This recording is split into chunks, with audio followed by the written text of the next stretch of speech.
केंद्रीय बजट से किसानों के चेहरे पर छाई खुशी। किसानों का कहना, न्यूनतम समर्थन मूल्य पर गेहूं और धान की खरीद महत्वपूर्ण कदम। देश के 163 लाख किसानों से न्यूनतम समर्थन मूल्य पर गेहूं और धान खरीदेगी सरकार। वर्ष 2023 मोटा अनाज वर्ष के रूप में किया घोषित। किसानों के लिए शक्ति कार्गो टर्मिनल बनाए जाने, ड्रोन से खेती का किसानों ने किया स्वागत। बेघरों के लिए 80 लाख घर बनाने के निर्णय को भिवानी वासियों ने सराहा। शिक्षा के क्षेत्र में digital university, 1 class 1 TV channel की घोषणा को बताया शिक्षा के क्षेत्र में क्रांतिकारी कदम। भिवानी 1 फरवरी केंद्र सरकार द्वारा आज वर्ष 2022-23 के लिए घोषित किए गए बजट को लेकर किसानों में काफी उत्साह नजर आया, क्योंकि लंबे समय से जो किसानों की न्यूनतम समर्थन मूल्य की मांग थी उसे इस बजट में स्थान दिया गया। बजट के अनुसार अब केंद्र सरकार वर्ष 2022-23 में देश के 163 लाख किसानों से 1208 मैट्रिक टन धान और गेहूं न्यूनतम समर्थन मूल्य पर खरीदेगी। भिवानी जिला के किसान पुरुषोत्तम तंवर पवन नवनीत ने बताया, केंद्र सरकार ने न केवल न्यूनतम समर्थन मूल्य फसल खरीद का प्रावधान बजट में किया, बल्कि कृषि क्षेत्र को बढ़ावा देने के लिए वर्ष 2023 को मोटा अनाज वर्ष घोषित किया। इससे परंपरागत खेती के अलावा मोटे अनाज के उत्पादन को बढ़ावा मिलेगा। किसानों को डिजिटली हाईटेक बनाने, कृषि क्षेत्र में प्रौद्योगिकी अपनाने, कृषि कार्यों के लिए ड्रोन का उपयोग करने सहित देश में किसानों के लिए 100 से अधिक गति के शक्ति कार्गो टर्मिनल बनाए जाने के निर्णय से देश के किसानों को सीधा फायदा होगा तथा कृषि क्षेत्र पहले से ही उन्नत होकर देश की जीडीपी में उन्नत भूमिका निभाएगा। भिवानी से सोमवीर शर्मा की रिपोर्ट। बजट में क्या खास लगा?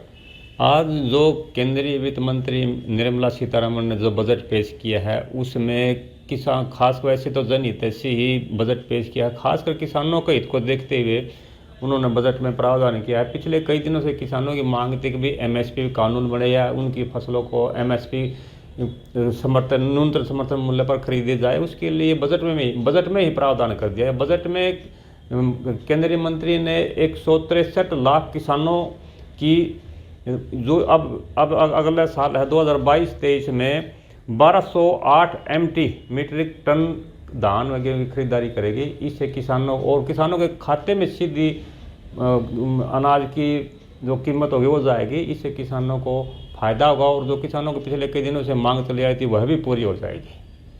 क्या आपको खास लगा? शिक्षा को लेके बजट में सरकार ने जो क्षेत्रीय चैनल शुरू करने की बात की है तो उसका लाभ स्वाभाविक तौर पर बच्चों को मिलेगा, क्योंकि जिस प्रकार से कोरोना में ऑनलाइन शिक्षा की ओर हम ज़्यादा बढ़े हैं और आगे भी अभी लगता नहीं है 1-2 साल तक ये समस्याएं रहेंगी और आगे डिजिटल वर्ल्ड की तरफ बढ़ रहे हैं, तो ऐसे में ऑनलाइन शिक्षा भी बढ़ेगी आगे समय के साथ।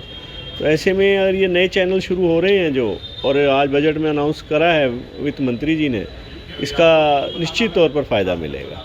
धन्यवाद। देश का आम बजट पेश हुआ जो कि हमारी माननीय मंत्री श्री निर्मला सीतारमण जी ने पेश किया। बहुत ही संतोषजनक बजट कहा जाएगा। इसके अंदर माननीय मंत्री जी ने हेल्थ सेक्टर के ऊपर बहुत विशेष तौर पे काम किया है। हेल्थ सेक्टर को बढ़ावा देने के लिए कई नई परियोजनाओं के बारे में उन्होंने बताया।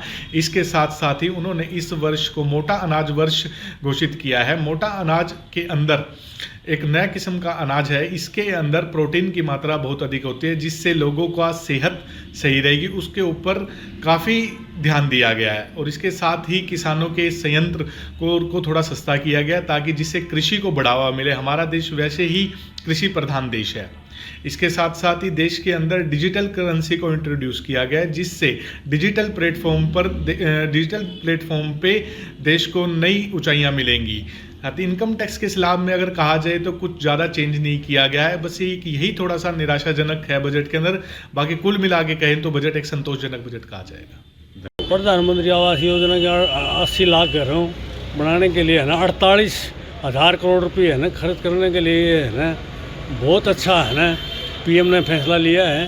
और इसमें बहुत आदमियों को लाखों घर मिल जाएंगे और है ना अच्छी योजना शुरू होगी। अच्छे घर बनने के लिए है ना प्रधानमंत्री ने बहुत अच्छा फैसला लिया है। खास बात मैं भिवानी जिला के लालावास गांव से हूं और खेतीबाड़ी करता हूं, किसान हूं।